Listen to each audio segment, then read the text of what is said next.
Assalamualaikum warahmatullahi wabarakatuh. Bismillahirrahmanirrahim. Bismillah, alhamdulillah, wassalatu wassalamu ala rasulillah Sayyidina Muhammad ibn Abdillah wa ala alihi wa ashabihi wa azwajihi wa dhurriyyatihi wa ahli baitihi wa man tabi'ahum bi ihsan ila yaumil qiyamah. Para alim, para ulama, para kiai yang saya hormati, para sesepuh Simpang Sungai Simpang 2, Pak Lurah yang berbahagia beserta seluruh jajaran perangkat desa, Pak Camat kalau hadir Pak Camat, Pak Camat, Pak Bupati, Mas Purwaji, seluruh hadirin wal hadirat yang berbahagia. Kita ini jadi orang Indonesia ini paling banyak acara-acara seperti ini. Jadi di Indonesia ini acara seperti ini paling banyak. Acara peringatan itu paling banyak itu di Indonesia.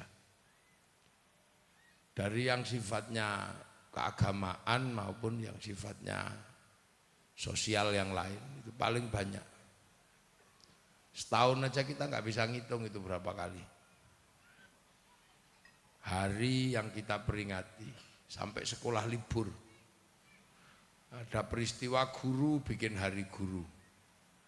Ada peristiwa pendidikan, hari pendidikan. Ada peristiwa pemberontakan, kita bikin peringatan 30 SPKI. Hari pahlawan, hari buruh. Itu kalau kita hitung.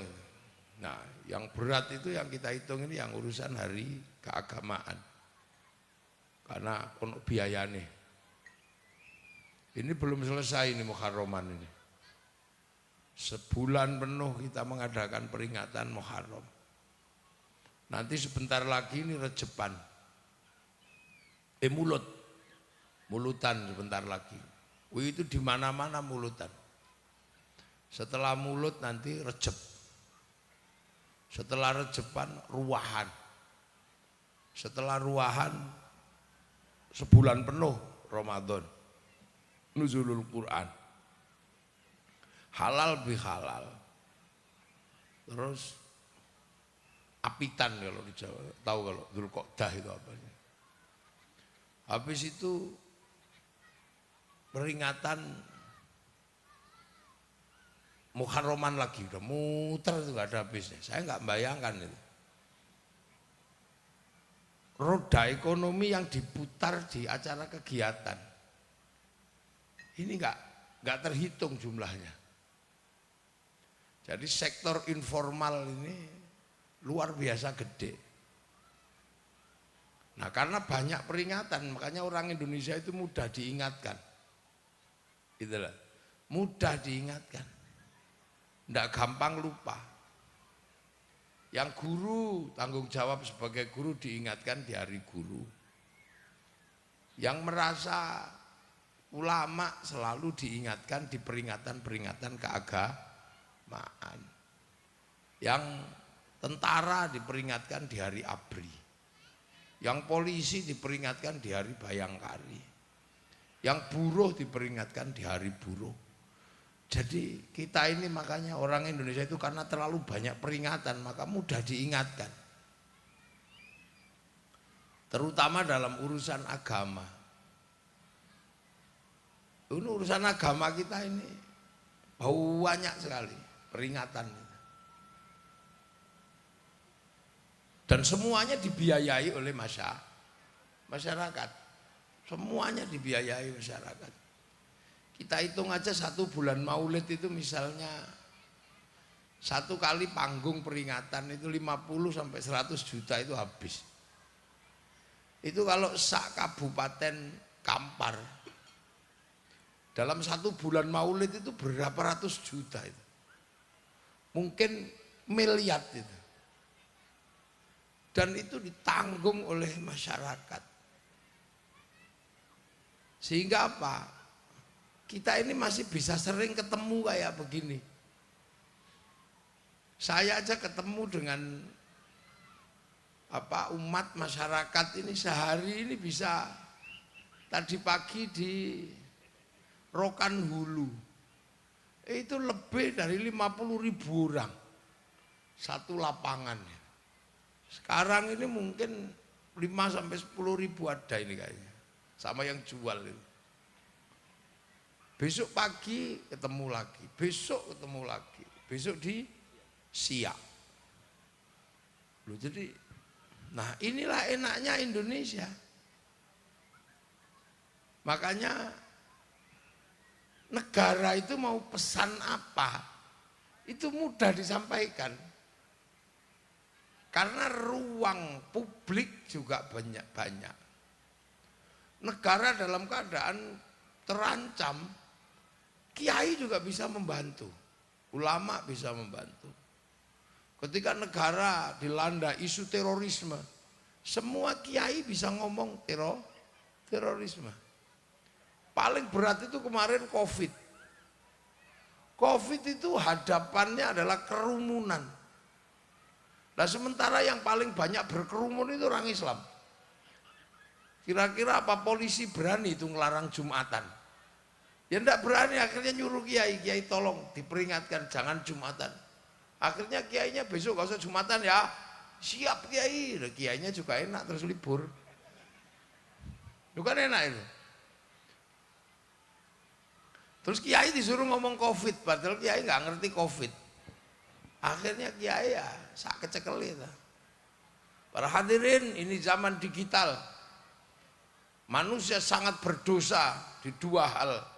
Dia bisa membuka apa saja dengan jempolnya, dia bisa ngomong apa saja dengan mulutnya, karena medsos membuka tangan dan mulut. Akhirnya Allah menurunkan azab. Dosa mulut harus ditutup pakai masker, dosa tangan harus pakai hand sanitizer. Betul, betul. Padahal kiai ini ngarang. Loh, yang kayak gini, kita gini selalu. Dulu waktu kita dilanda isu Hizbut Tahrir, yang kemana-mana bawa bendera hati, bendera khilafah, dengan bendera la ilaha illallah. Umat sudah banyak sekali yang terkecoh, dipikir itu bendera kaum muslimin. Semua ini Hizbut Tahrir ini adalah bendera la ilaha, bendera Nabi. Halah, itu benderanya Hizbut Tahrir. Yang bisa gitu cuman kiai. Itu benderanya Hizbut Tahrir, itu bukan bendera kaum muslimin. Tapi kalau kamu anti bendera la ilaha illallah, kamu anti la ilaha illallah. Enggak, wong saya tahlilan ya la ilaha illallah. Saya anti bendera PKI Palu Arit. Tapi kalau pergi ke sawah tetap pakai arit, pergi nukang tetap pakai palu. Ustaz reda lagi. Tiba-tiba ada isu Syiah. Awas lagunya Haddad Alwi, Syiah. Itu ummi itu Syiah. Lah gitu aja kok Syiah. Yang lebih parah dari itu ada lagu Indung. Malah lagu Indung itu lebih parah. Aduh Siti Aisyah mandi di kali rambutnya basah. Tidak sembahyang, tidak puasa, di dalam kubur mendapat siksa. Itu kok Siti Aisyah itu loh. Itu bukan Siti Aisyah istri Rasulullah. Ya itu Aisyah tonggone awak dewi itu. Reda lagi. Jadi coba kita bisa ingat nggak, negara dalam keadaan genting, situasi dalam keadaan genting. Sementara kita melihat kondisi kaum muslimin di dunia. Suriah itu hanya masalah khilafah. Itu jebol itu. Kekuasaan Bashar al-Assad. Dan sampai sekarang tidak tertata. Malah banyak yang mati, yang pindah ke Eropa, pindah agama. Sampai bisa membayangkan itu di Afghanistan. Hanya karena isu jenggot itu tembak-tembakan itu. Yang berjenggot merasa lebih Islam daripada yang nggak berjenggot. Itu tembak-tembakan nggak ada habisnya itu. Sementara yang di sini ya udah, kalau mau pengen jenggotan ya kamu pelihara, kalau enggak ya nggak apa-apa. Bagaimana dengan celana cingkrang? Ya nggak usah, wong kita udah pakai sarung. Sarung itu kan gampang. Kalau kita pengen lebih cingkrang ya lintingan sing rodok dhuwur. Pengen melotrok ya dono. Lebih enak. Saya ini. Nah, itu semua terjadi kenapa? Ini yang harus kita ingat, bahwa kita harus punya mekanisme sosial untuk hidup menjadi lebih baik. Kita harus punya cara agar hidup ini lebih baik. Karena manusia itu hidupnya ini sudah punya sejarah panjang. Jangan sampai manusia ini mundur. Dia harus selalu ke depan dan lebih baik. Nah, agar manusia nggak mundur, manusia harus mengerti masa lalu. Makanya salah satu pelajaran di dalam Islam itu adalah pelajaran memahami masa lalu. Karena manusia ini kan terus maju. Kita yang kemarin bangga, ini nggak usah yang mundur ke belakang ya. Kita yang kemarin bangga karena kita punya wartel 10. Tahu-tahu sekarang wartel itu hilang. Kita yang kemarin bangga karena apa? Karena kita, monggo, wartawan koran. Tahu-tahu korannya nggak ada. Jadi kita baru 20 tahun ini manusia udah kehilangan berapa ini coba. TV tahu-tahu hilang. Pak Pos tahu-tahu nggak ada. Coba. Dulu kita ini kan kalau rindu itu nulis surat cinta, kertasnya warnanya pink, baunya mawar. Jangan sampai keliru bau melati, itu bau gendruwo. Terus kita nulis, untukmu kekasihku, semenjak kepergianmu ke simpang sungai, Sungai Simpang 2. Kenapa aku jadi merindukanmu begitu berat malam hari ini? Di saat aku merindukanmu, malah yang terbayang adalah wajah bapakmu.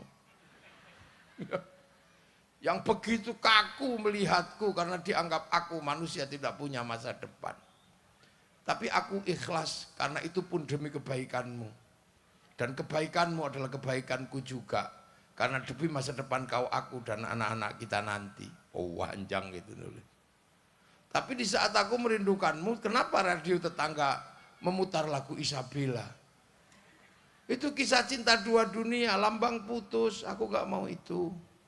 Panjang, tahu-tahu hari ini kita gak tahu itu surat itu kemana. Dulu selesai nulis kita ke kantor pos, dijilat, template no, selesai. Sekarang pos hilang, itu baru 10 tahun. Jadi jangan membayangkan. Jangan kamu kira manusia itu statis, manusia itu enggak, berkembang, bergerak. Di sekeliling kita dulu kita sering lihat terenggiling, sekarang enggak ada. Landak hilang, ulo sowo tahu-tahu hilang. Banyak yang hilang, coba. Kursusan hilang. Dulu ibu-ibu itu kalau diundang bupati, saya mau menikahkan anak gitu. Kita bingung dandannya kayak apa. Sekarang nggak ada ibu-ibu bingung, tinggal buka HP make up artis. Udah selesai. Jadi yang kemarin kita agung-agungkan tahu-tahu hilang. Cepetnya luar biasa loh manusia ini.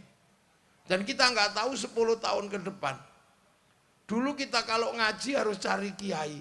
Sekarang cari kiai di YouTube. Kita bisa ngaji sambil Maka jangan membayangkan akhlak gitu kan, karena akhlak tidak lagi ketemu manusia. Dulu kita masih bisa melihat betapa orang sakti itu dihargai karena nempeling orang pingsan gitu. Sekarang nggak ada lagi orang mau megang ilmu tempiling semaput itu. Kenapa? Ngaplok orang itu 60 juta. Guru ngaji nempiling muridnya aja 25 juta. Hati-hati sampean guru ngaji itu ada undang-undangnya. Loh. Jadi tahu-tahu hilang. Dulu seorang dukun cinta yang setiap hari mendoakan Sona mata kaji hajiku jaran goyang. Tahu-tahu cerita cinta yang pakai mantra itu hilang karena cinta tumbuh bersama Avanza. Ya betapa ini hidup. Sampean yang hidup di tahun lahir di tahun 90-an itu aja sudah melewati masa di mana manusia ini Loh, itu tidak hanya terjadi kalau yang lebih gede, bahkan Tuhan pun ada yang pensiun. Nah, jadi kira Tuhan pun ada yang expired sudah. Betapa dulu orang Yunani punya Tuhan namanya Zeus. Zeus menikah dengan Hera, punya anak Hercules. Tuhan itu pensiun sekarang, nggak ada lagi yang nyembah. Dulu orang Iran itu punya Tuhan api, agamanya Majusi atau Zoroaster. Sekarang mana ada lagi orang nyembah api, karena korek api bisa dibeli di mana? Mana dulu api itu susah. Sampai orang Majusi, orang Parsi yang sekarang Iran itu kalau nyembah api ditaruh di bangunan tinggi, namanya Manaro. Begitu expired, bangunan tingginya ditaruh depan masjid, apinya dibuang. Maka Manaro berada di depan masjid. Sampai sini dikenal dengan nama menara. Itu karena Tuhannya expired.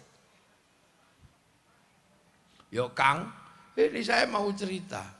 Jadi jangan kamu kira apa yang hari ini mapan, belum tentu masa depan kita itu masih seperti itu. Saya dulu mengingat punya anak perempuan. Kalau pergi ke Mekah, mesti beli gelang walaupun satu. Nanti dek, untuk saya bilang istri, nanti untuk anak kita belikan gelang biar kalau gede. Sekarang begitu gede nggak ada yang mau pakai gelang. Maunya gelang plastik. Lebih murah, tapi cerita tentang gelang emas mulai hilang. Dulu nenek moyang kita sampean yang tua-tua kalau giginya sakit pakai gigi emas ya. Sekarang mana ada gigi emas. Dulu saking pengen menunjukkan gigi emas, kalau ada yang nanya, itu harganya berapa Bu? Sampai nyinyir. Tahu-tahu hilang. Tukang dekor acara biasanya pakai gabus, pakai apa, tempeli pohon, dicet-cet pakai bekas apa, sak semen. Sekarang nggak ada, tinggal di print, nggak ada. Foto saya persis kayak wajah saya. Kalau gambar orang sini dulu mungkin menceng kayak kebo itu. Loh, dunianya berubah sampean ya. Telepon tahu-tahu berubah. Kita bisa punya anak cantik, dulu seneng kan? Kita punya anak cantik seneng kalau ada orang datang kan mau apel tanya, anaknya siapa? Sekolahnya di mana? Sekarang kita tunggu di depan rumah, anak kita video call. I love you sayangku. Iya. Ada apa yang? Bapakmu di mana? Depan pintu. Coba. Dulu kita yang tua-tua pengen lihat TV, nyetrum ke haki.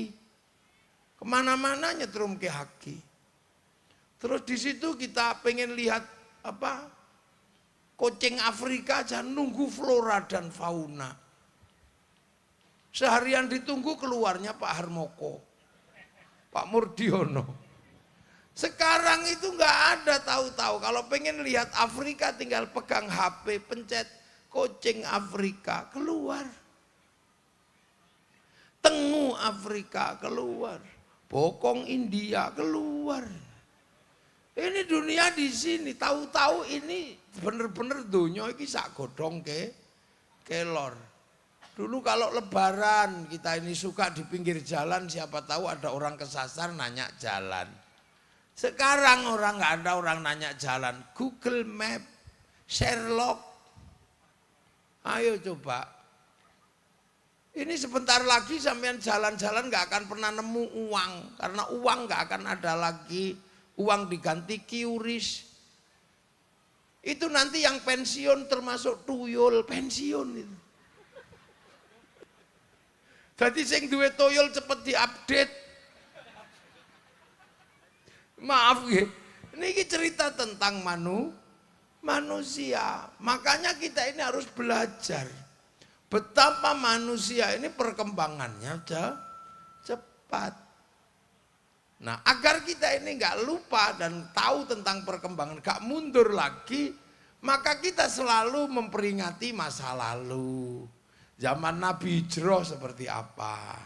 Zaman Nabi lahir seperti apa? Zaman perang seperti apa? Ini kan kita punya etapa manusia seperti itu. Loh, makanya Islam itu juga mengajarkan bagaimana estafeta manusia yang hari ini kita alami ini juga sudah mengalami perubahan dari masa lalu manusia pertama. Tapi oleh Allah agar kita tahu bahwa ada manusia pertama, itu maka Allah menceritakan tentang manusia di zaman awal namanya Adam. Itu menggambarkan tentang manusia nenek moyang kita yang pertama. Dijelaskan di situ juga Adam itu bukan dari kampung sini. Adam itu dari langit. Dari langit ke-7. Terus ditransmigrasikan ke sini. Jadi kalau sampean cuma dari Jogja dan sekitarnya ke sini, ini dekat, itu namanya transmigrasi atau migrasi antar negara. Ini nggak tahu apa ini namanya itu. Dari langit ke-7 ke langit 1, itu manusia. Lah langit 1 ini aja jumlahnya banyak. Merkurius, Venus, Bumi, Mars, Jupiter, Saturnus, Uranus, Neptunus, Pluto. Ini langit siji. Dari Bumi ke Mars itu jauhnya kayak apa? Dari Mars ke Jupiter jauhnya kayak apa? Nah, sampean bisa bayangkan langit ke-1 ke langit ke-7 itu terus adohe kaya apa? Wallahu a'lam, sing tahu rono nameng Kanjeng Nabi pas Isra Mi'raj. Kita itu dari langit ke-7 sana. Kita itu didata dulu di sana. Sebelum kita turun ke sini kita didaftar di sana, di pusat datanya Tuhan. Jadi Allah punya cloud, punya hard disk besar yang berisi catatan dunia. Namanya Lauhil Mahfud. Ya, itu yang orang Yahudi menyebut tabut Sulaiman. Orang Yunani menyebut kotak Pandora. Orang Jepang menyebut kantong Doraemon. Pusat data, dari situ manusia diturunkan ke sini. Fanfukhruh. Turun ke sini, itu kita. Tapi kalau Nabi Adam itu bail up. Turun beserta jasadnya udah jadi di sana, turun ke sini. Turun ke sini pertama di mana? Diturunkan di Mekah situ itu. Di Mekah. Nabi Adam sendirian, belum ada yang lain. Tingginya 60 dhira', sak dhira' segini. Berarti sekitar 45 sampai 50 meter tingginya Nabi Adam. Kalau cuman duduk di Sungai Rokan itu mampet itu. Besar Nabi Adam itu. Nang sampean rasa bayangno katoke sak pira. Besar Nabi Adam itu 60 dhira'. Itu sendiri jalan-jalan di dunia masih masih isinya ya masih kadalnya masih segede dinosaurus itu. Jalan-jalan sambil rindu. Nabi Adam kangen sama Siti Hawa, wong habis menikah terus Nabi Adam pergi ke sini, Siti Hawa masih di sana. Betapa rindunya manusia. Makanya manusia turun ke dunia pertama kali ujiannya itu ujian rindu. Belum ujian sholat, belum ujiannya pertama itu kangen. Makanya di dunia ini sampai hari ini nggak ada yang lebih sakit daripada sakit kangen. Makanya jangan rindu, rindu itu berat. Sakit gigi disuntik sembuh. Mencret kasih sembuh, tapi kalau rindu makan nggak enak, tidur nggak nyenyak, nggak keluar. Gue kan pernah ngalami rindu semua kan, berat kan rindu. Siti Hawa rindu, Nabi Adam rindu. Sampai satu ketika Nabi Adam udah nggak tahan, Hawa. Lah tiba-tiba terdengar suara sautan, Mas Adam, loh. Hawa di mana itu ada dicarilah sama Nabi Adam. Tiba-tiba Nabi Adam bisa melihat ada Siti Hawa di atas bukit. Hawa, Nabi Adam, Mas Adam. Wah, Siti Hawa lihat Nabi Adam karena saking rindu 300 tahun, ngangkat sarungnya lari turun bukit. Nabi Adam, Hawa jangan, kamu jangan turun bukit. Kenapa? Aku rindu. Jangan kamu kalau sampai turun bukit, nanti dicontoh anak cucu kita nanti ada perempuan ngejar laki, jangan kamu. Makanya sampai sekarang nggak pantas perempuan ngejar laki, maka kamu diem di situ biar laki-laki yang ngejar. Akhirnya Nabi Adam terus naik, wah hamko hamise julalu naik. Terus setelah ketemu ya teletabis lah, berpelukan loh. Tempat itu sampai coba bayangkan. Sama Allah untuk menjadi peringatan agar manusia tahu betapa manusia pertama kali ada dengan kasih sayang. Tempat itu loh, diabadikan oleh Allah. Itulah yang disebut dengan Jabal Rahmah. Itu tempat pertama kali manusia ketemu di muka bumi. Habis itu terus Nabi Adam punya anak. Mulai masalah. Masalahnya baru masalah keluarga. Bayangkan zaman segitu ngubur orang aja nggak ngerti sih Kobil itu. Karena belum ada ceritanya manusia mati pertama. Itu Habil. Yang ngubur pertama kali Kobil. Terus ngubur ruang dawane 1 meter itu piye? Itu pelajaran pertama manusia dikubur itu burung gagak yang ngajari. Duh, jadi problem awal itu manusia ya sekitaran ngubur orang, makan. Mungkin Nabi Adam di awal-awal nggak tahu kalau gadung itu mabuk, mungkin ya mabuk makan gadung barang. Karena gadung itu rumit. Mungkin dulu pertama makan ada keliru apa. Baru urusan makan yang diributkan, pelatihan makan, memberi nama. Sampai akhirnya manusia berkembang, ada Nabi Idris. Nabi Idris masalahnya adalah masalah orang nggak percaya sama Tuhan. Itu sak kampung ra ono sing percaya. Nabi Nuh anaknya masih nggak percaya sama Tuhan. Pelajarannya baru pelajaran bikin perahu. Belum ada pelajaran bikin mobil, bikin pesawat, bikin apa. Belum ada, nggawe marimas nurung eneng. Zaman segitu baru seputaran bikin perahu, ngangkut binatang. Nabi Hud masalahnya baru seputaran kepatuhan antara Nabi dan umatnya. Sampai akhirnya manusia itu lupa kepada Allah. Sehingga di zaman Nabi Ibrahim ada manusia berani mengaku sebagai Tuhan. Ini fenomena baru namanya Namrud. Maka orang lupa ini gimana dulu ceritanya manusia kok bisa lupa sama Tuhan. Maka Nabi Ibrahim diperintah oleh Allah, kamu cari jejak-jejak masa lalu orang yang menyembah Allah. Maka bawa anak, bawa istri mencari jejak masa lalu. Ketemu sudah runtuh. Jejaknya Nabi Adam dan peninggalan manusia pertama sudah runtuh. Maka jejak itu ditata ulang sama Nabi Ibrahim. Berdoa, Rabbana inni askantu min dzurriyyati biwadin ghairi dzi zar'in 'inda baitikal muharram. Rabbana liyuqimus sholata faj'al afidatan minan nasi tahwi ilaihim warzuqhum minats tsamarati la'allahum yashkurun. Doa itu diabadikan oleh Allah dalam Al-Qur'an dan tempat berdoanya diabadikan namanya Maqam Ibrahim. Coba.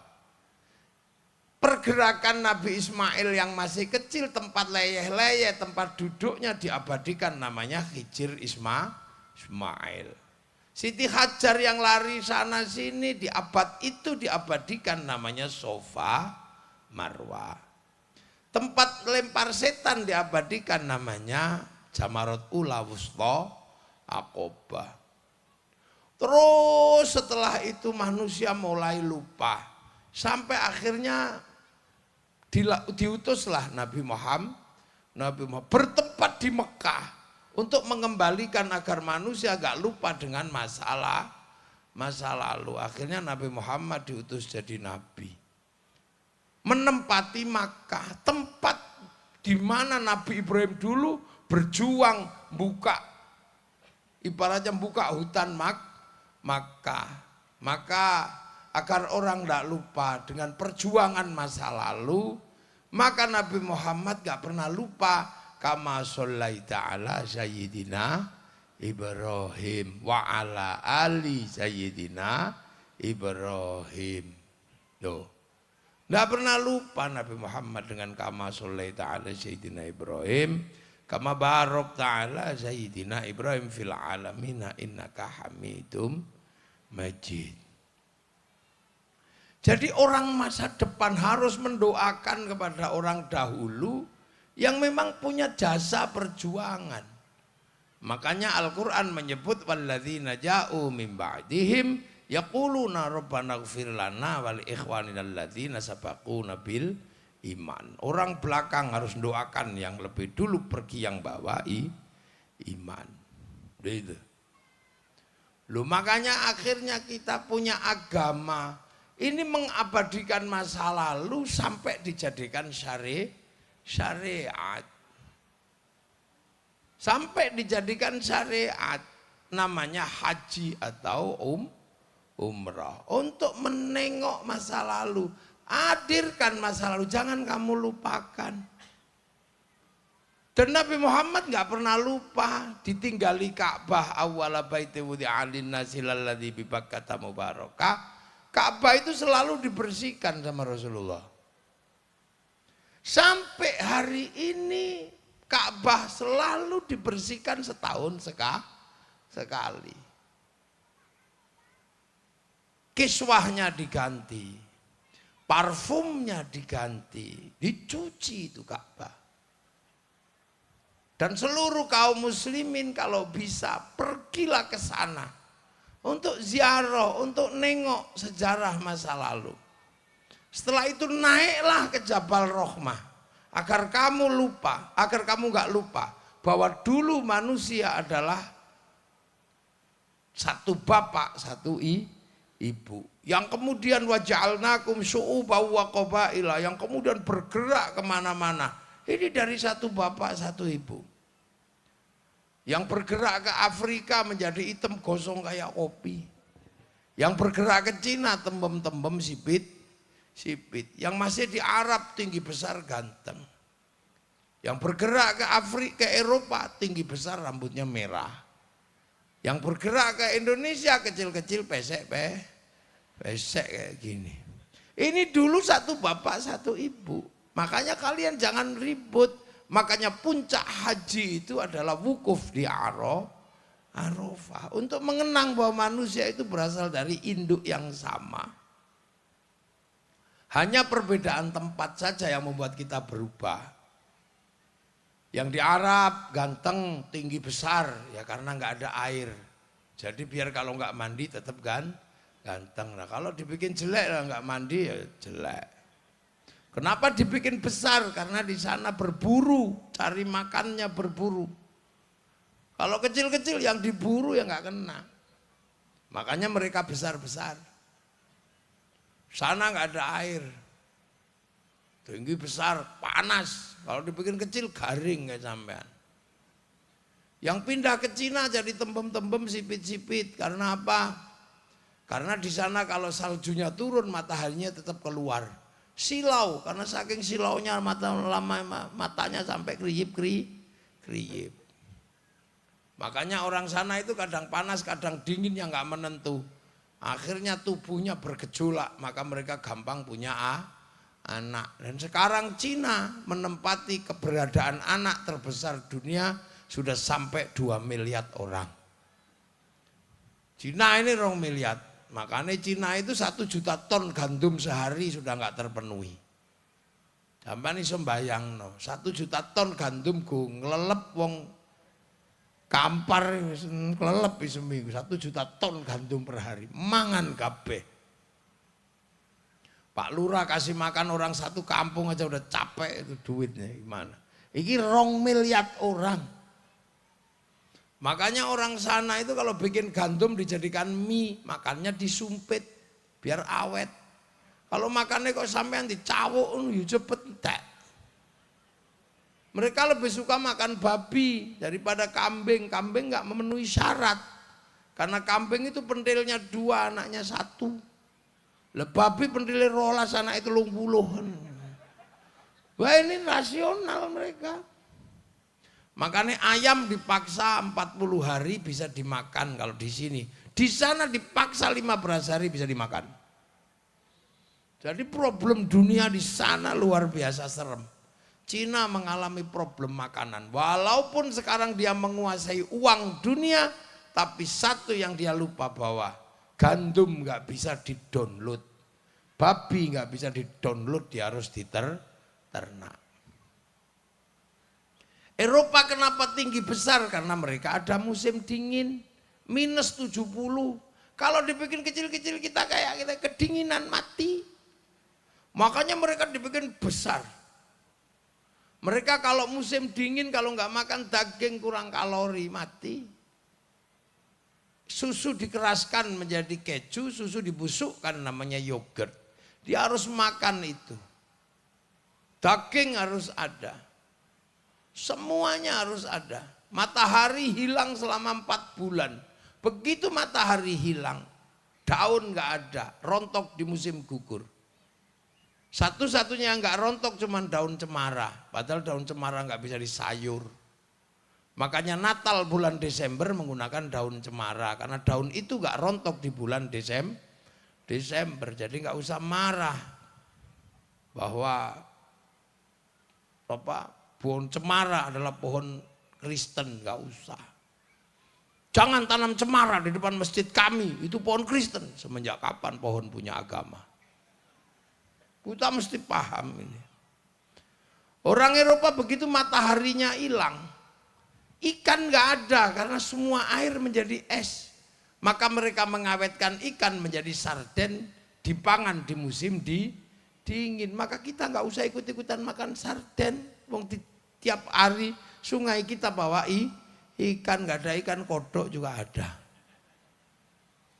Orang Eropa kalau musim dingin listrik tidak boleh mati, maka dia harus cari minyak, harus cari batu bara untuk menghidupkan listrik. Di musim dingin harus pakai pemanas, di musim panas pakai pendingin, maka pakai AC.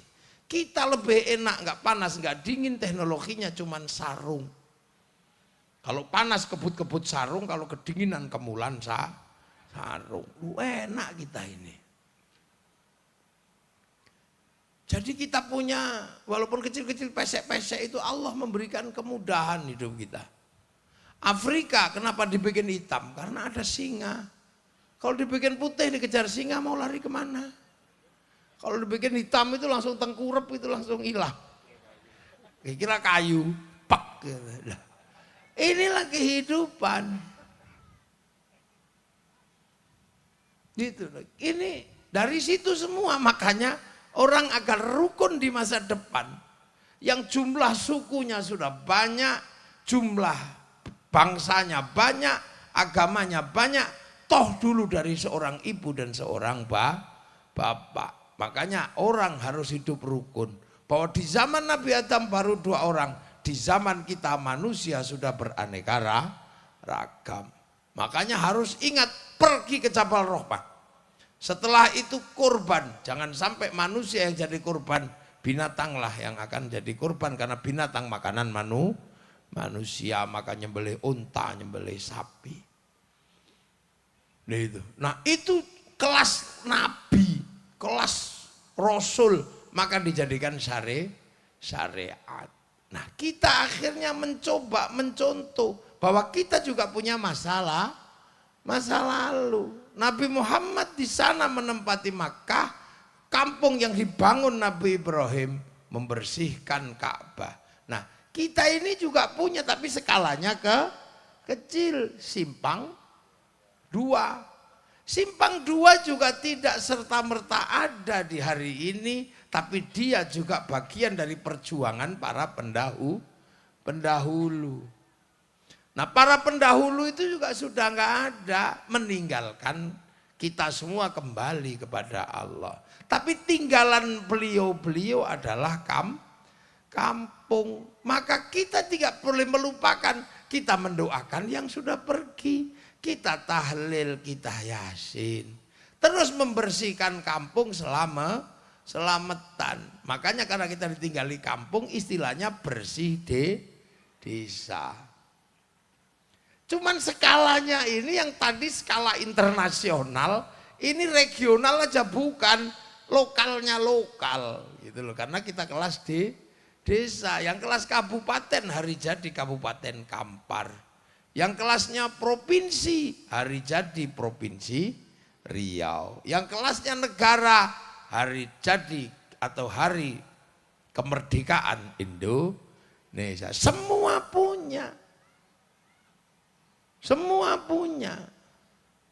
Makanya kita ini punya penghargaan terhadap para pendahulu.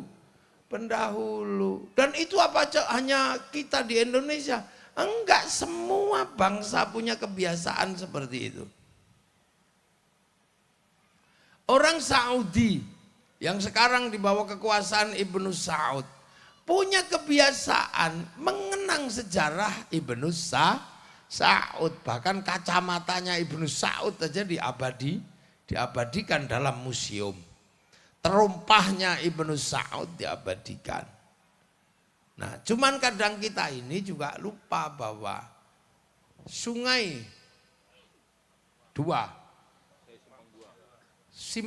Simpang 2 ini juga punya masa lalu.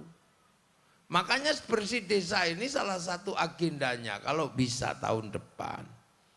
Itu bangun rumah ini kecil aja. 10 kali 10 lah. Tentang isinya apa isinya? Ya isinya cangkulnya orang dulu itu kayak apa. Kan sekarang sudah ganti bulldozer. Nah dulu cangkul itu seperti apa? Siapa sih yang datang ke sini pertama kali? Namanya diukir di situ.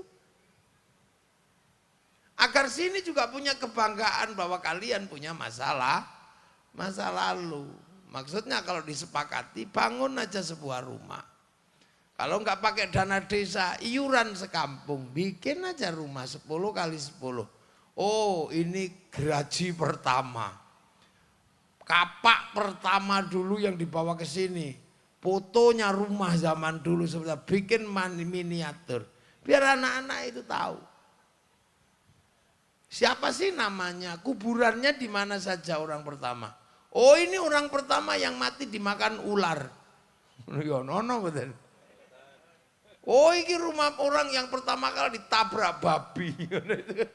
Itu ada, kalau bisa itu nanti ada. Makanya semua dunia untuk mengenang masa lalu punya museum. Karena orang masa lalu itu punya hak. Untuk apa? Untuk dikenang. Dan kita agar nggak mengulang masa lalu ini seperti nggak terulang, kita akan terus bergerak ke masa depan. Oh yang suka tawuran sudah. Oh yang ini sudah. Yang ini sudah. Ini sudah biar mereka semua tahu masa lalu. Makanya dunia internasional ini punya cara dan mekanismenya masing-masing. Hari ini kita nggak pernah lagi bercerita bahwa kita juga punya masalah, lalu sampai ke tingkat negara kita nggak pernah ceritakan lagi. Yang lebih banyak diceritakan itu kan ceritanya orang luar. Para ulama Nusantara nggak diceritakan. Orang lebih suka menceritakan ulama Yaman, ulama Suriah, ulama Ikhwanul Muslimin Mesir. Kita lebih suka menceritakan itu. Anak-anak sudah nggak ngerti lagi cerita tentang apa Tuanku Tambusai. Udah nggak tahu orang sini. Raja Ali Haji, Hamzah Fansuri, Nuruddin Ar-Raniri, nggak punya. Kita udah nggak punya lagi cerita tentang itu. Hang Tuah, panglima perempuan pertama kali yang mampu menaklukkan Portugis, Malahayati. Kita nggak pernah lagi ada ceritanya di situ. Orang sini orang Melayu, tapi sudah nggak ada yang tahu bagaimana perang terbesar di dunia yang dikenal dengan perang Pamalayu. Orang sudah nggak ngerti. Di mana di Semenanjung Melayu ini pernah terjadi perang terbesar sepanjang sejarah. Di mana pasukan Mongolia setelah menaklukkan Arab, setelah menaklukkan Cina, setelah menaklukkan Eropa, bergerak ke Nusantara untuk menaklukkan kerajaan-kerajaan Nusantara. Kerajaan Nusantara mulai dari Singasari, Sriwijaya, Kerajaan Melayu bergabung menjadi satu menghadang kekuatan Mongolia. Terjadilah perang laut terbesar dalam sepanjang sejarah umat manusia. Yang terjadi apa? Pasukan Mongolia, penakluk Eropa, penakluk Cina, penakluk Arab, semuanya takluk dengan pasukan Nusantara. Nggak ada yang menceritakan. Tumpas, makanya kalau sampean pengen harta karun, carilah di Semenanjung Melayu ini. Sungai-sungai di selat-selat itu banyak sekali itu harta karun. Punyanya Mongolia yang tenggelam di lautan. Itu kalau sampean konsen di situ aja udah nggak usah apa-apa. Setiap hari gawa sileman, gawa apa, ngono, pasti ketemu kapal-kapal besar. Itu duit tok di situ. Cuman kalau nemu ya nggak usah ngomong kepada yang nanti diambil sampean. Dan dijual sendiri aja.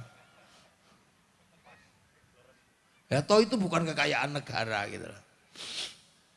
Itu banyak, makanya di Indonesia ini jarang orang yang konsentrasi di situ. Ada orang Eropa konsentrasi. Mencari harta karun itu memang ada profesinya. Itu.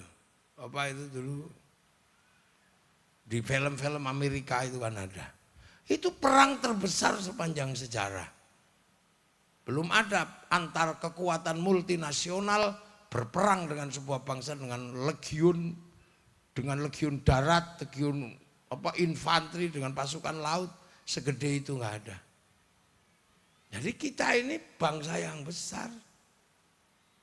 Kita menceritakan piramida punyanya Mesir, tapi kita lupa menceritakan Borobudur, kita lupa menceritakan Prambanan.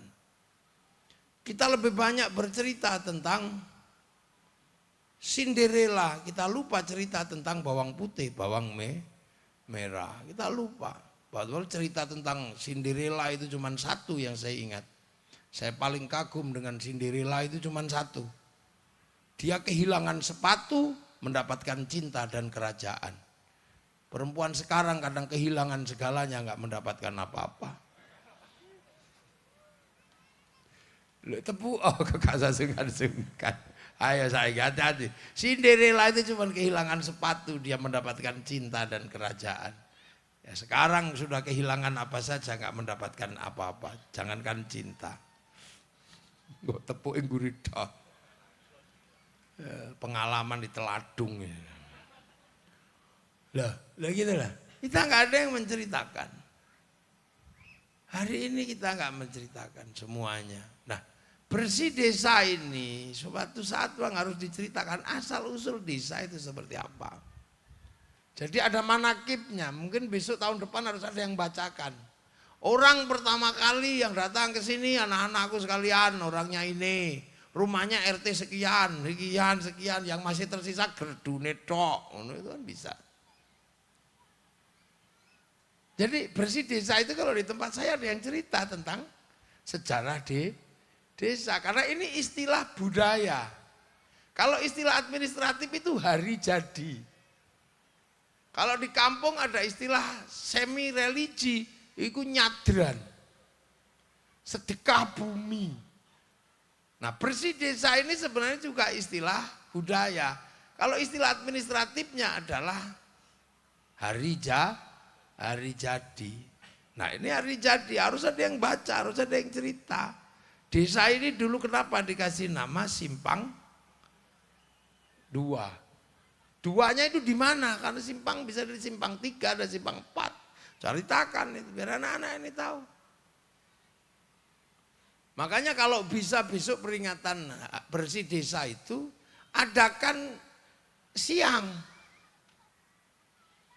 Siang hari apa pagi hari biar anak-anak kecil-kecil ini masih melek semua bisa diceritani. Nah kalau jam segini kan udah pada tidur. Mestinya mereka sore ini belanja itu kan. Jajan-jajan itu. Jadi jajannya laku, apa-apanya laku. Itu jadi sedekah juga kepada orang yang sudah mendahului kita. Karena dia jualan di sini dapat uang, dia pulang senang. Anaknya bisa bayar SPP, itu menjadi sedekah buat nenek moyang kita. Makanya dulu ada sedekah, istilah sedekah bumi, karena yang disedekahi sudah di dalam bumi. Itu sama aja, khol desa, sedekah bumi, bersih desa, hari jadi, itu sama. Itu semuanya sama. Makanya Negara-negara yang maju itu punya ceritanya masing-masing. Dan ini harus kita mulai untuk menceritakan. Allah menceritakan bangsa Arab, menceritakan bangsa Mesir, Nabi Musa diceritakan, bangsa Filistin diceritakan, bangsa Arab diceritakan. Nah sekarang kita juga punya hak untuk menceritakan bangsa kita. Orang Amerika menceritakan bangsanya lewat film Hollywood. Mulai dari kedatangan mereka di zaman Wild West sampai The Last of the Mohican, dia ceritakan. Makanya mereka kebanggaan pada Amerika tinggi. Kalah di Vietnam dia bikin film Rambo 1 sampai 6. Kalah dengan Cina dia bikin American Shaolin, American Kung Fu. Kalah dengan Jepang bikin American Samurai, American Ninja. Bahkan samurai terakhir dari Amerika namanya Tom Cruise dalam film The Last Samurai. Orang Jepang punya cerita yang panjang tentang bangsanya mulai dari Oshin sampai samurai. Bahkan samurai muda diceritakan dalam film Samurai X dengan tokohnya Rurouni Kenshin.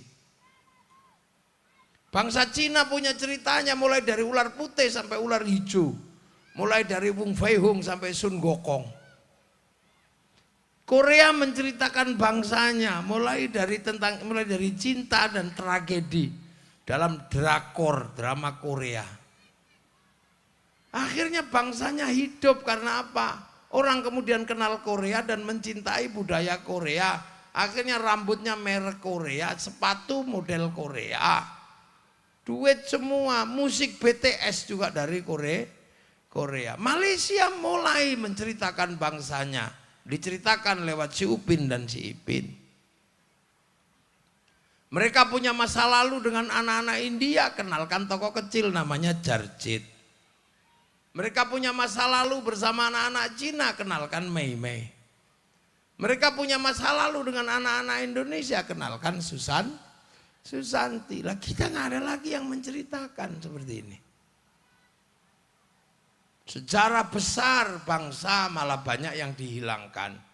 Tahu-tahu ada tokoh besar Kiai Hasyim Asy'ari hilang dalam catatan sejarah perjuangan kemerdekaan. Loh. Yang gede aja belum ketemu malah kita tiba-tiba banyak menghilangkan tokoh dengan alasan ini kepentingan politik dan yang lainnya ideologi. Ini gak sehat.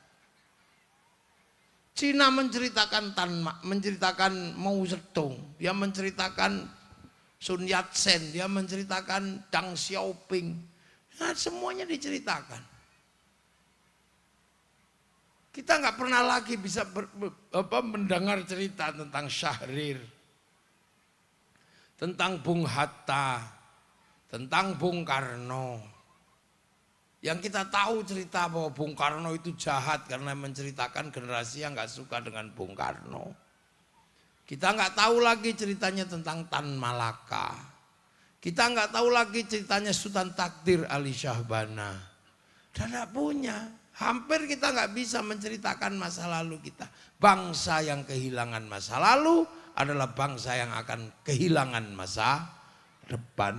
Karena mengetahui masa lalu adalah jalan untuk meminang masa depan. Kita nggak punya kebanggaan. Sehingga kita kadang lupa ayam itu besar di Indonesia.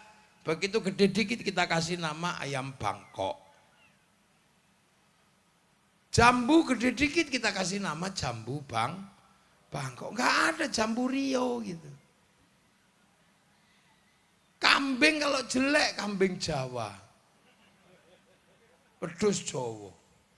Sehingga kita kadang lebih bangga dengan rambutnya orang Eropa. Akhirnya rambut kita merah-merah. Jadilah LKMD, Londo kok mengendasi. Nah ini tugas kita semua. Tugas Pak Lurah, tugas Pak Camat, tugas Pak Bupati, tugas Pak Gubernur. Untuk apa? Membangkitkan bahwa kita juga punya bangsa. Karena begitu memilih menjadi bangsa Indonesia, kita tidak bisa dengan leluasa pergi ke negara lain. Begitu kita sudah punya warga kebangsaan Indonesia, ke Malaysia juga ditanya pasportmu mana. Nah, saat-saat seperti inilah kita saatnya menceritakan. Nanti maka harus ada orang yang secara khusus menceritakan tentang desa ini seperti apa. Dulu keberangkatannya kenapa? Wong orang Jogja kok bisa sampai di Riau? Kenapa transmigrasi? Oh ini masalah kemiskinan atau apa? Itu harus diceritakan. Biar anak-anak ini tahu masa lalu kakek buyutnya. Biar kemudian tidak di sini berjuang. Tidak cuma bikin kaya Zeus dengan ngeslot. Loh, kan kita kadang lupa. Betapa orang dulu 2 hektar dengan 500 meter untuk bikin rumah. Mampu punya anak-anak yang hebat, sekolah apa. Nah ini gak ada yang cerita. Kalau urusan tahlilan, sudah ada yang mimpin. Kiainya nanti tadi tahlilan udah belum? Loh, mestinya kalau acara bersih desa itu ada tahlilan nih. Doakan. Jadi biar kita ini tahu bahwa ada masa lalu, ada masa depan. Karena kalau enggak, manusia ini cepetnya luar biasa. Gitu. Zaman saya kecil, masih kecil itu. Ini mungkin juga sama. Itu kita ribut tentang anak-anak yang gak bisa lepas dari radio.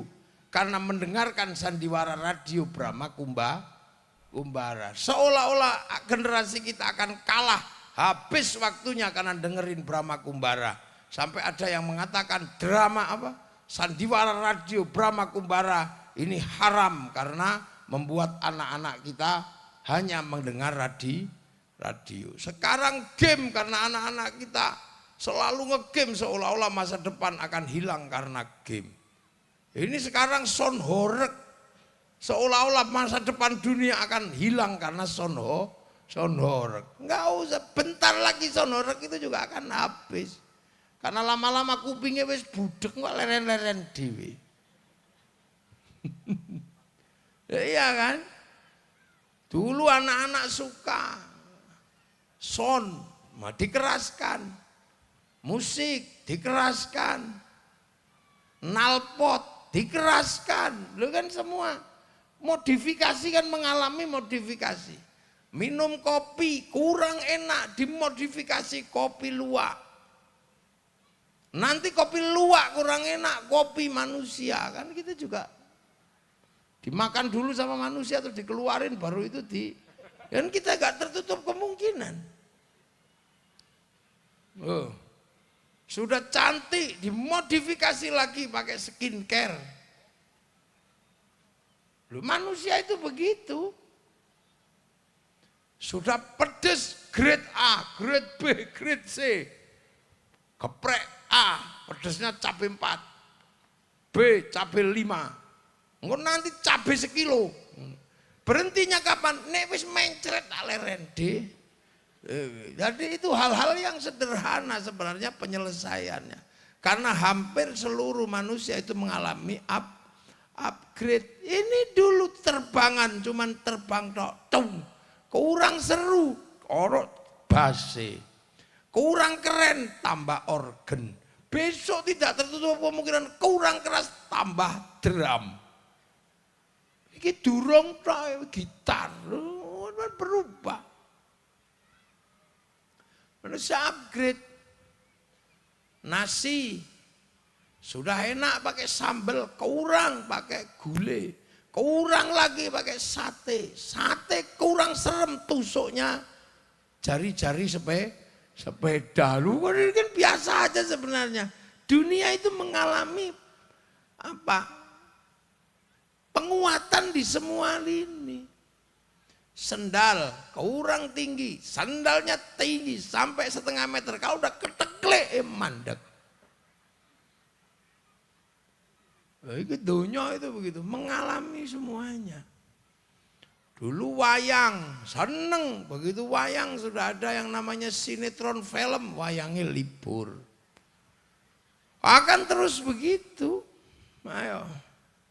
Udah kuat, masih kurang kuat, minum obat kuat. engko nek wis perotol mandek. Intunya itu kayak begitu. Lah, pergerakan ini harus dijelaskan kepada anak-anak. Karena apa? Kita ini punya masa depan dan masa lalu jangan sampai hilang. Makanya yang terpenting dari acara Bersih Desa sesungguhnya adalah menjelaskan kembali tentang desa. Kalau hari ini ngundang saya, ini sebenarnya adalah memperbesar aspek sedekahnya. Karena dengan kedatangan saya tiba-tiba terus orang semuanya datang, yang jualan laku semua, dari yang laku kemudian senang karena anaknya bisa beli jajan, dagangannya laku, dan itu jadi pahala yang akan sampai kepada para pendahulu. Makanya dulu wayang itu juga bukan karena yang mati pengen minta wayang itu ya enggak. Karena wayang mampu mendatangkan orang dan dari situ orang jualan semuanya senang. Idkhalus surur sedekah. Memberikan kesenangan kepada orang lain adalah sedekah. Kalau konsepnya ini itu memperbesar aspek sedekah. Sampai akhirnya nanti semakin besar. Nah, itu yang terjadi. Makanya tidak ada lagi perdebatan. Ini syariatnya gimana? Ya syariat yang paling gede yaitu haji sama umrah. Dan setahun sekali Ka'bah diganti kiswah. Itu syariat karena kelas internasional. Lah kita mencontoh kelas lokal ya Bersih Desa. Ada yang seorang tidak ditinggali desa, tinggali keris, ya nyuci keris. Ada yang kelasnya ditinggali ake, ya nyuci ake. Ada yang kelasnya cuma ditinggali burung, yang ngombe apa ngedusi manuk. Itu kelasnya dewe-dewe. Di kelas yang berbeda-beda inilah manusia mengambil ibrah, mengambil contoh. Itu. Jadi mengambil ibrah, mengambil contoh. Karena apa? Lu agama itu butuh dipakai untuk manusia, maka agama sebagai satu aturan ketika dipakai oleh manusia harus ada mekanisme pembelajaran kepada manusia agar langsung mari kita mengingat masa lalu, ya nggak bisa kecuali ada simbol-simbol masa lalu yang dihadirkan. Kalamullah bila sautin wala harfin, tidak dengan suara, tidak dengan huruf. Tapi ketika dipakai oleh manusia, ya harus ditulis dengan suara, dengan huruf. Seperti orang zikir itu mengingat Allah. Tapi karena manusia nggak pernah ketemu Allah, maka mekanisme zikir harus dipahami oleh manusia. Bagaimana ketika dia menyebut, mulutnya harus bunyi. Biar nggak ngantuk, dia gedek. Dan gitu, biar tangannya ini bisa mengingat Allah, dikasih tasbih. Karena sesuatu yang bisa berkata harus menyebut asma Allah. Loh, tangan ini kan nggak bisa bunyi, tapi tangan kan bisa berkata-kata. Makanya tangan harus diajari menyebut asma Allah. Tangan ini bisa ngomong, jangan dikira.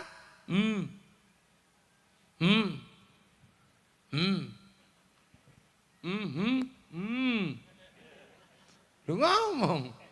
Makanya tangan harus diajarkan menyebut asma Allah. Biar kalau ketemu barang panas, Masya Allah. Kepala ini juga bisa ngomong walaupun gak bunyi. Mau gak kamu? Mau nikah sama dia? Duh. Makanya kepala diajari gedek-gedek, ya Allah, biar kalau kejedok dot, Masya Allah. Bokong ini nggak bisa bunyi, tapi bisa ngomong. Weh, kamu hilek, pantatnya gitu ngomong, makanya diajarkan duduk. Lutut diajarkan bersila. Mulut diajarkan bunyi agar ketika kaki nanti kena tele ayam, subhanallah. Loh, ini kan harus ada pembelajarannya. Bahwa mengenang Allah, setelah dari situ kemudian baru diem gini langsung ingat Allah, ya terserah. Orang kalau sakit ya harus minta sembuh kepada Allah. Ya Allah, aku minta sembuh. Ya harus begitu. Tapi mekanisme kesembuhan Allah menurunkan obat. Kalau mencret obatnya dititipkan di daun jambu. Kalau head obatnya oleh Allah dititipkan di kunyit. Kalau pengen kuat malam pertama obatnya dititipkan di telur. Makanya telur mata sapi bulan madu. Dititipno toh. Dititipno. Ya Allah minta kenyang. Ya iya tapi kenyang dititipkan oleh Allah di nasi. Makanya sarana prasarana ini harus ada. Nggak boleh orang lupa. Yang sholat itu manusia. Makanya harus dipanggil pakai speaker. Karena manusia punya kuping. Harus dipanggil. Kalau dipanggil nggak datang ya Robbana, ya Robbana. Kalau nggak datang. Kalau nggak datang ya tombo ati, wong wis pegel nambani atine dhewe. Kalau sudah nggak datang ya diuruki anjang loh. Karena manusianya nggak datang.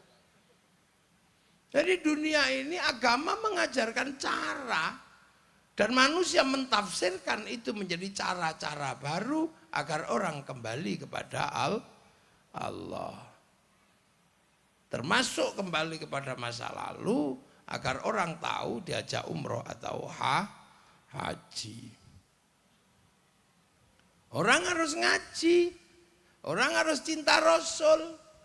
Tapi Rasul kita nggak pernah tahu, harus ada yang bercerita. Maka dibikin peringatan Maulid Nabi. Nah agar hati cinta kepada Rasul diajari sholawat. Lah manusia ketika sholawat senengannya beda ada yang senengannya dangdut, ya sholawatan cara dangdut.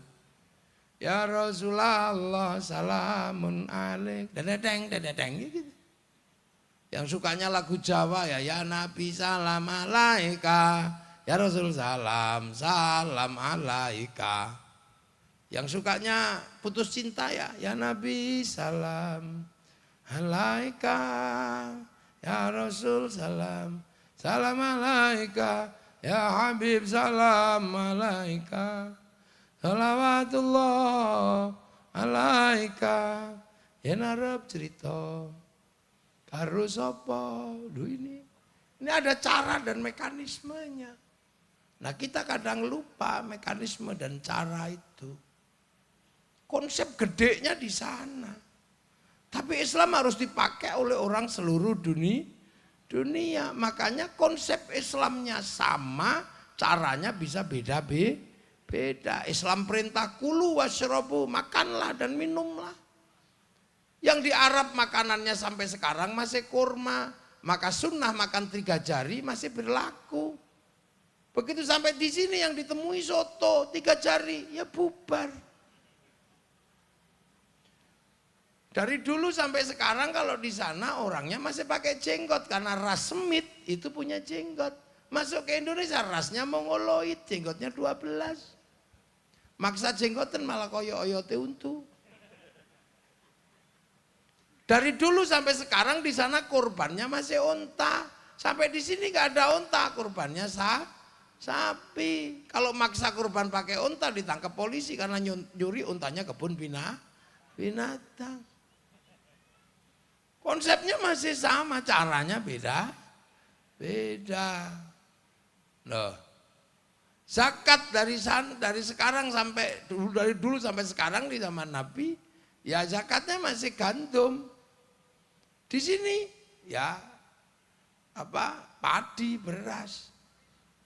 Orang puasa di sana ya dari dulu sampai sekarang juga masih sama, yang ditemui padang pasir. Sini ketemu jambu, ketemu mangga, ketemu sungai. Makanya orang sini lebih baik tidur daripada nggak khusyuk. Naumuso imin ibadatun. Begitu tidur terus kiainya nyari santri capek. Disumet ke mercon sudah. Maka mercon itu bagian dari perangkat ahli sunnah wal jamaah. Orang haji di Mekah sana ya enak, wong Ka'bahnya di depan mata. Di sini antri 40 tahun biayanya 50 juta. maka orang sini nempelkan gambar Masjidil Haram. Kalau mau berangkat baru latihan di alun-alun Kampar, labbaik Allahumma hajjan. Terus pergi haji ke asrama diantar 2 bis. Yang pergi haji ke asrama yang nganter belok kebun binatang. Kan dari dulu begitu. Loh, itu indahnya di Indonesia. Maka sampean kalau beragama jangan terus kemudian bertahan. Oh, ini harus tetap begini, sunnahnya begini. Lo nggak bisa. Karena Islam ini contoh utamanya di sana, prakteknya bisa di mana? Mana? Sholatnya sama, tapi gayanya orang sini sama orang sana beda. Orang sana depan Ka'bah ya khusyuk, nah orang sini jauh, sistemnya online, maka sinyalnya hilang. Wong fawalli wajhaka syatrul masjidil haram, sinyalnya hilang. Allahu akbar, inni wajjahtu wajhiya. Begitu matanya melek, lihat sarung bolong. Duh, sarungnya bolong. Ting ting ting, bakso. Gratak-gratak, ya Allah sawitku kudanan. Bismillahirrahmanirrahim. Sabbihisma rabbikal a'la alladzi khalaqa fasawwa. Suwe. Aduh kudu ngising. Nah, menghadapi masyarakat yang berbeda-beda seperti ini, maka butuh mekanisme. Jadi tidak semua kemudian harus sama persis, enggak. Ada kesamaan-kesamaan yang di situ kelasnya, kelas nabi, kelas wali, kelas kiai, sahabat ya enggak selawatan begini sahabat. Wong setiap hari ketemu nabi lah, kita yang enggak pernah ketemu ya selawatan. Assalamun mustamir, ya gitu biasa. Ini kan caranya umat. Orang sana bisa pergi pakai unta, orang sini naik pesawat. Yang pakai unta dengan memelihara unta bisa sampai. Nah kalau sini pakai pesawat, yang bikin pesawat orang Nasrani, orang Yahudi. Makanya kalau kita disuruh membunuh semua orang Yahudi ya hati-hati. Yahudinya mati kita pergi haji renang. Itu kan gitu. Loh ini dunianya begitu. Makanya kita ini menjadi manusia harus tertib, harus tahu diri gitu lah. Makanya manusia ini nggak ada yang independen itu. Semuanya terkait, maka yang terkait masa lalu kita peringatan ini, yang terkait ini kita mengajarkan ini. Pusat silaturahmi itu manusia. Dan manusia bergerak dari dulu sampai sekarang. Kita menikmati kampung ini, orang dulu yang buka hutan. Kita bisa makan degan karena orang dulu yang ngajarkan. Kita makan lemper, orang dulu yang ngajarkan. Kenapa kopi bisa kita minum, orang dulu yang ngajarkan. Karya kita hari ini apa? Belum ada selain game itu. Sama slot. Semua kita yang lakukan ini masih karyanya orang dulu. Bahasa yang kita pakai pelajaran bahasa orang dulu. Cara nanak nasi caranya orang dulu. Bikin sayur lodeh masih karyanya orang dulu. Maka jangan lupa itu. Tugas kita adalah berterima kasih kepada masa lalu. Cuman kelasnya ada yang kelas internasional, ada yang kelas nabi, ini kelas kampung, kelas kiai, kelas ustadz di sini. Kalau rasa ini semuanya ada, semua orang mencintai kampungnya. Itulah bibit awal cinta pada tanah air. Lah kalau cinta tanah air itu sudah ada, kita akan bersama-sama menjaga keamanan bangsa dan negara. Itulah yang kita harapkan. Makanya bersih desa seperti ini menjadi sangat harus untuk dijalankan dan dilaksanakan. Mensedekahi para pendahulu, kalau setelah Jabal Rohmah, motong sapi, motong unta. Lah kita ini tadi mensedekahi kakek buyut kita, motong apa? Nah, mestinya motong sapi, gak ada sapinya ini ya, belum ya. Tahun depan tak doakan ada rezeki bisa kirim ke para pendahulu dengan motong sapi. Amin. Doyan sapi ora sampean? Lah ini doyan ya dipotongno sapi. Kita ini kadang ayam, kadang endok. Nah ini alhamdulillah kalau bisa tadi pagi di kota raya sapi satu besar potong. Nah ini nanti tahun depan nyonto sapi ya. Ojo sepi ngene, ora ono sapi nih. Taruh sini kepalanya. Jadi bagi-bagi kan enak. Boleh ditum.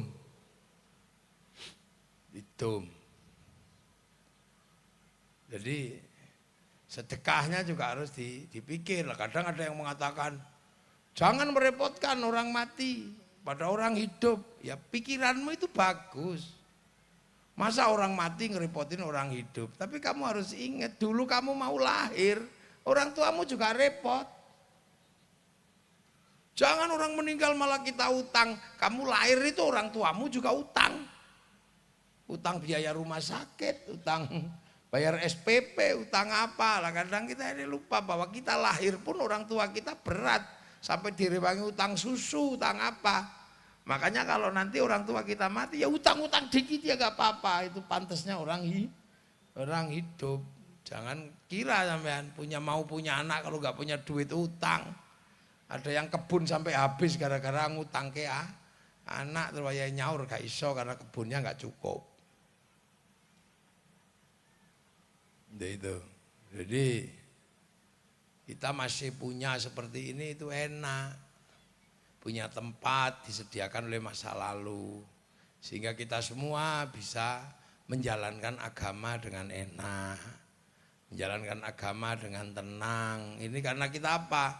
Kita punya bangsa dan negara yang enak. Dan itu harus dimulai dari yang kayak begini. Menceritakan nenek moyang kita. Nenek moyang dulu begini.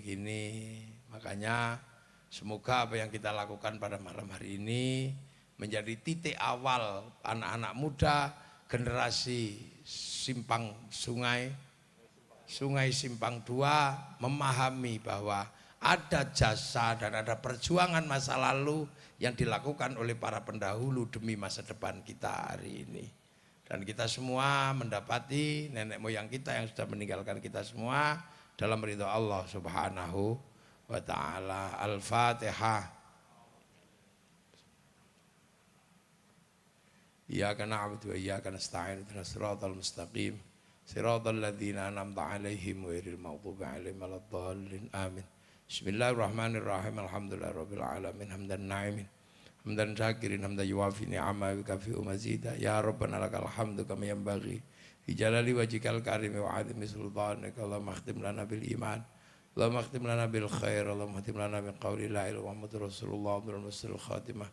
Doa ya Allah, ij'al lana dzurriyyatan tayyibatan min al-khair, alibatan muslimin qiyamah bin nuril iman. Li abaina ummatina, masyayikhina, wa jaddati wa jaddatina, wa masyayikhina usul hadul arqi. Para masyayikh Sungai Simpang 2. Wa ila jami' usuli ma'ful asma'a fillahu marhamhum ma'afi mafanhum Allahumma la tahrimna ajrahum wa la taftinna ba'dhum wa fil walahum. Allahumma ja'al qabrahum la tamir adil jinan. Allahumma ja'al qadram jamil qubur min la ilaha illallah Muhammadur Rasulullah fi haqqil ma'in narjila rabbika radiyatan mardiyah fadkhuli fi ibadil jannati rabbana atina fid dunya hasanah wa fil akhirati hasanah wa qina adzaban nar. Sallallahu alaihi sayyidina Muhammadin walhamdulillahi rabbil alamin. Sirril Fatihah. Siratal ladzina an'amta 'alaihim ghairil maghdubi 'alaihim waladdallin amin. Assalamualaikum warahmatullahi wabarakatuh. Allahumma shalli ala sayyidina Muhammad.